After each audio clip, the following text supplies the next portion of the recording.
ආයුබෝවන් හැමෝටම. අද අපි කතා කරන්න යන්නේ අද ඉතාම වැදගත් ආයතනයක් වන සංවර්ධන ලොතරැයි මණ්ඩලයේ විවෘත වෙලා තියෙන ඉතාම ඉහළ වැටුප් සහිත රැකියා අවස්ථා කිහිපයක් ගැන. රුපියල් 1,30,000 සිට 1,80,000 දක්වා ඉහළ ආදායමක් ලබා ගන්න පුළුවන්කම තියෙනවා. ඒ වගේම මේවා ඉස්සේ රැකියාව වන අතර EPF, ETF ප්‍රතිලාභ හිමිවෙනවා. ආයුධම්පත් බාර ගන්න අවසන් දිනය විසියට දක්වලා තියෙන්නේ 2026 පෙබරවාරි 30. පළමු තනතුර තමයි සහකාර සාමාන්‍ය අධිකාරී මුදල් කියන තනතුර. මේ ඉහළ කළමනාකරන මට්ටමේ තනතුර.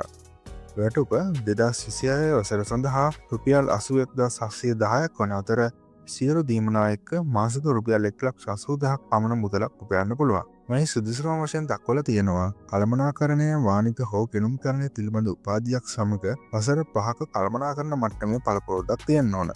එහෙම නැත්නම් වරලත් ගණකාධිකාරී ආයතනයේ සීමා හෝ ACCA වැනි ආයතනයක පරිපූර්ණ සමාජිකත්වය සමග වසර 5ක පළපුරුද්ද තියෙන අයටත් දිනුම් කරන්න පුළුවන්. දෙවැනි තනතුර තමයි ප්‍රධාන ආරක්ෂක නිලධාරී තනතුර. මේ මූලික වැටුප රුපියල් 65,633ක් වන අතර දීමනා සමග මාසිකව රුපියල් 1,50,000ක් පමණ ආදායමක් ලබා ගන්න පුළුවන්. මේ ක්‍රම තුනම සුදුසුකම් විදිහට බලපානවා. පළවෙනි එක තමයි උපාධියක් සමග රාජ්‍ය ආරක්ෂක අංශයේ මාණ්ඩලික මට්ටමේ වසර 3ක පළපුරුද්ද තියන අය. ඒ වගේම ත්‍රිවිධ හමුදාවේ මේජර් හෝ ඊට ඉහළ තනතුරක් දරූ විශ්‍රාමික නිලධාරීන් හෝ පොලිස් සේවයේ සහකාර පොලිස් අධිකාරී ඒ කියන්නේ ASP හෝ ඊට ඉහළ තනතුරක් දරූ විශ්‍රාමික නිලධාරීන් වෙන්න ඕන. ඊළඟට තියෙන්නේ IT ශ්‍රේෂ්ඨයේ IT ඉතා වටින අවස්ථාව.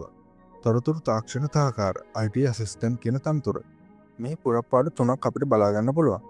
මේ මූලික වැටුප් වශයෙන් දක්වලා තියෙනවා රුපියල් 49,831ක් වන අතර දීමනා සමග මාසිකව රුපියල් 1,30,000ක් පමණ මුදලක් ලබා ගන්න පුළුවන්. පොදු සුදුසුකම් වශයෙන් දක්වලා තියෙනවා මේ තනතුරු තුනටම UGC පිළිගත් IT උපාධියක් සහ අවම වශයෙන් වසරක පළපුරුද්දක් තියෙන්න ඕන. එය අනිවාර්ය වෙනවා. අපි දැන් බලමු මේ තනතුරු තුන මොනවාද කියලා. පළවෙනි එක තමයි software development මෘදුකාංග සංවර්ධනය. full stack developer කෙනෙක් විදිහට වැඩ කරන්න පුළුවන් වෙන්න ඕන. Java, PHP, Python, JavaScript, C++ කියන භාෂා අඩුම තරමේ දෙකක් ගැනවත් දැනුම තියෙන්න ඕන.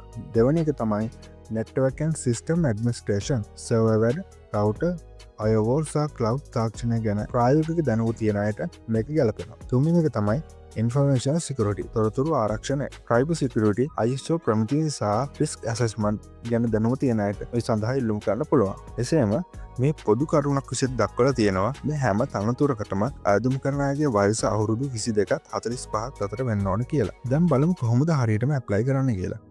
මේකට පියවර දෙකක් තියෙනවා. පළමු පියවර තමයි www.dlb.lk වෙබ් අඩවි කැරියර් කොටසට ගිහින් අදාළ තනතුරු තෝරලා ඔන්ලයින් ඇප්ලිකේෂන් එක පුරවලා අප්ලෝඩ් කරගන්න පුළුවන්.